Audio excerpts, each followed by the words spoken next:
So, was she a lot older than you? So Oh, that you yes. didn't, okay, so you So- didn't really, you guys weren't in the same house at the same time? No, by She the had time already- I moved in, she was already married and Oh, wow, okay. and stuff. So Yeah. she's late 50s, Okay, like 50 56, 57. Like, Okay. and she doesn't look it. Yeah. I can show you a picture. Right. She's Okay. aging well. Like, Yeah. she's doing really good. Yeah. And she's been very healthy Yeah. and stuff, and she and her husband is very supportive, and I really do think it's like he has definitely played a big role in Yeah. her, like, focusing on herself and focusing on the kids. So I just I actually just being here and talking to you, I Yeah. just think about everything. Like, I actually never also didn't ask her, like, how did you grieve our brother's death? Like, because she went back to Florida. mm-hmm, That's where she lived, and my brother died here yeah, in Massachusetts. So literally like 2 or 3 days after he was buried, she went back, and then we didn't see her again. yeah, We tried to make like a group thing on Facebook, Yeah. and that didn't last, and like everything just went back to normal, like normal. yeah. Like, I went back to school, and So do you think the way that she would grieve and you would grieve would be different? I'm sorry. Do you think the way that she grieved, you said you've never talked to her about it, but do you think that her relationship with your brother and your relationship was different? I definitely. So I know that even though they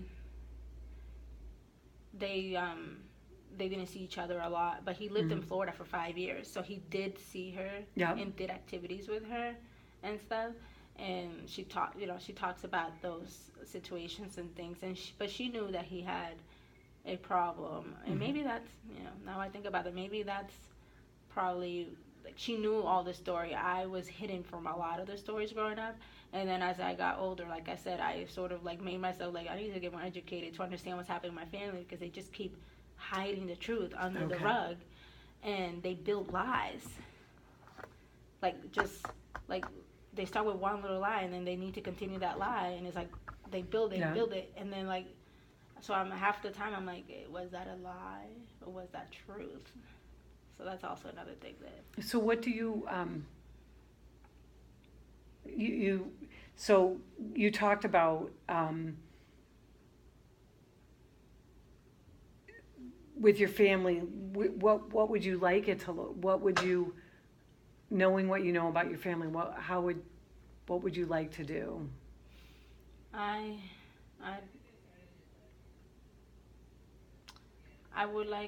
guess I would like to be able to. We tried it. I know we tried it in Thanksgiving too, but it just went in the wrong direction. I guess I would like to. Tell me a little bit about that. So when you say you tried it, what does that mean? At So Thanksgiving? I didn't. I knew we were not ready. So so I have not. So I'm married, and I haven't had. Being in the military, being in Washington State and stuff like that. I had not had time to, like, not time, but, like, due to the distance, I wasn't able to be part of a lot of Christmases and holidays and stuff, because you're across the country. I'm across country, right? And so, and I was trying to build, like, my career and stuff. But anyways, the whole thing is that we tried it one Thanksgiving. I went, and then my sister, literally, when the moment I walked in, she's like, I'm gonna start. Of course, they start with praying, and they say, like, the biblical quote, and then she's like, I'm gonna like bring some points out that we need to start talking more about what happened with our brother, and we need to. And I was like, here on Thanksgiving, like, and it wasn't just us. They people. And this was just this past Thanksgiving. No. This was probably 4.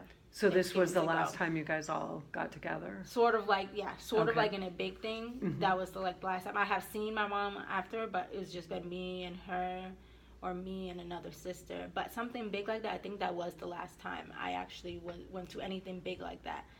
And just the way that everything was approached was, like, completely wrong, especially the fact that some of my nephews had their girlfriends there. Then other people brought other people that were not part, like they never knew my brother. You know what I'm trying to say? Mm-hmm. Yep.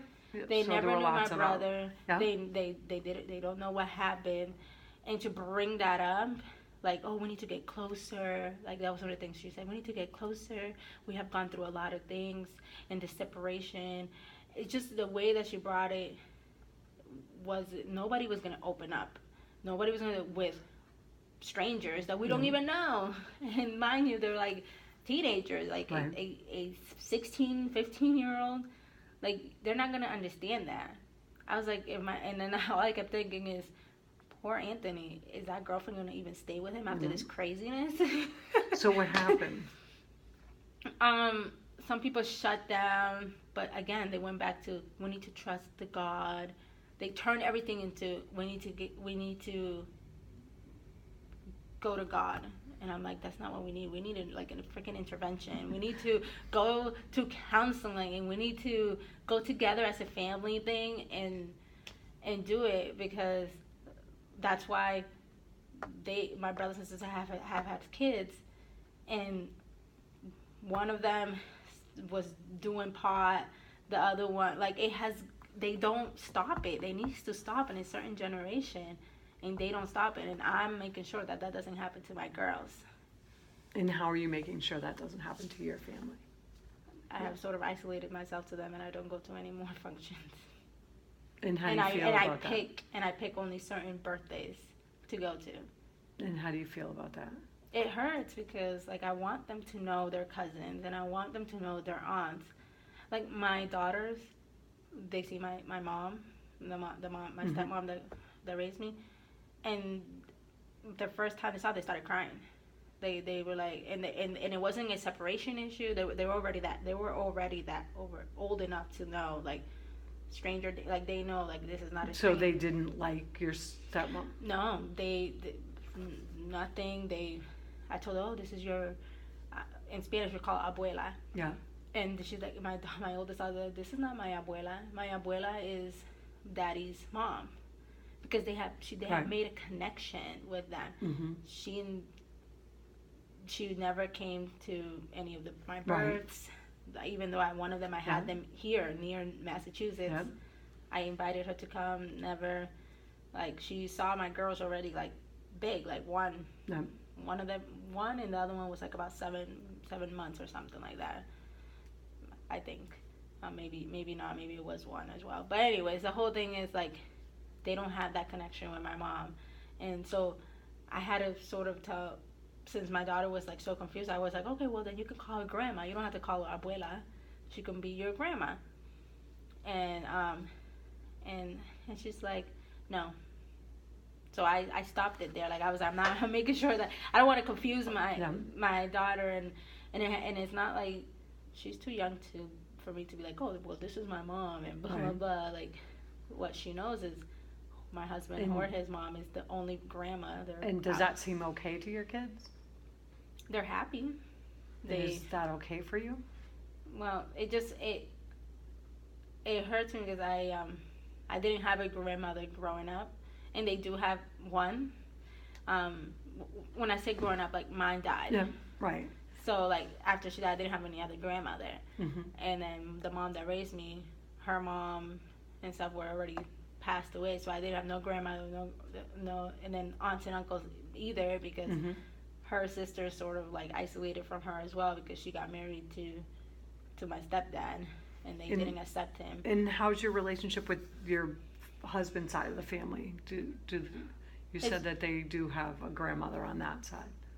They've been amazing with my girls. They are supportive. They're both teachers. Do they live around here? Or? They live in Springfield, Mass. Okay. So not too far. 2 hours from where I live in New Hampshire.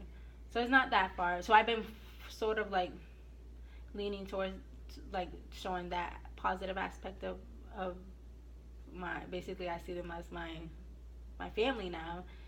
But still, at the same time, I can't make that sort of connection with them, because I know that's not my mom. That's my husband's mom. And, like, that's his mom, and he should be building relationships with her and stuff. I can't go and try to build relationship with somebody that like, I don't know if you understand that, like, she that's her son. Like, I don't know if you understand that. Like, I can't be like doing. What do you want me to understand about it? What can't you be doing with your mother-in-law? So she's my husband's mom, not my mom. So I can't expect like, oh, let's go and like have dinners together and talk and like just have like, you know.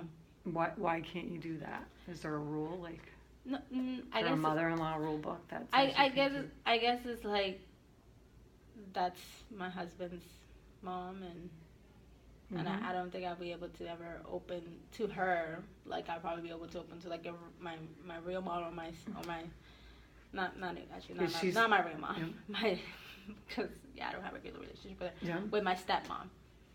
Like I like she knows everything about me and stuff, and my mother-in-law is, you know, I can't expect to see a mother figure. I can see a mother figure in the aspect of she's my mother-in-law, and she, you know, she's a good grandmother, and she's supportive of like me being a mom, like that aspect of things. But I have come to the conclusion I can't expect her to show what an actual real mom's love is supposed to be. You know, why does she love her son? Yeah, of course. They have gotten better in their relationship. They had a little fallout, but that's because he went to the military. They didn't agree with it and stuff, and they sort of, but they're fixing it. Like they're really good at now. They're getting better at finding a solution for things. But would you say that she was a good mother to your husband growing up? I would say that she did really good, like supporting him, helping him. You know, met his physical needs. Yes. You know, when I met him, I thought they were they came out of a catalog. I'm like, your mom supports you. You just spoke like out of tone. Like his tone was a little higher, and it wasn't his turn to even talk. And I was like, oh my God, you're looking at your mom in the eye when she's like she wasn't disciplining him. At that point, I thought she was, because that's the way. Is your husband Hispanic as well? Oh yeah. Okay. But like totally different, like supportive family, education was like embedded. Is your mother-in-law educated? Oh yeah, she has a master's education and stuff, and she right now she's working with immigrants and making sure that their needs are being met and stuff. Sort of a similar career path to yourself. Yeah, sort of. She works more like helping them like find jobs and things like that, and getting their legal papers and things like that. Wow, that's an admirable career. Yeah, right now she's like, I believe she's like the sub-director of that section, because there's different directions for different areas. So, sorry. And does she have other children? Yes, so it's my husband and two sisters. Okay. Like two daughters. And do they all live around the area? Oh yeah, they all like they all live in Springfield. Okay, so they're all so do you spend holidays there? So we have been definitely spending holidays with them and doing things with them, and for the girls, making sure. But like I said, they had. I know my husband and her had a small fallout, and with all of them, because like they sort of even though they knew that he went to the military, they didn't understand the whole military life, and knowing that military changes you. You're never going to be the same. The Jorge that went to military is not the same Jorge that's coming back.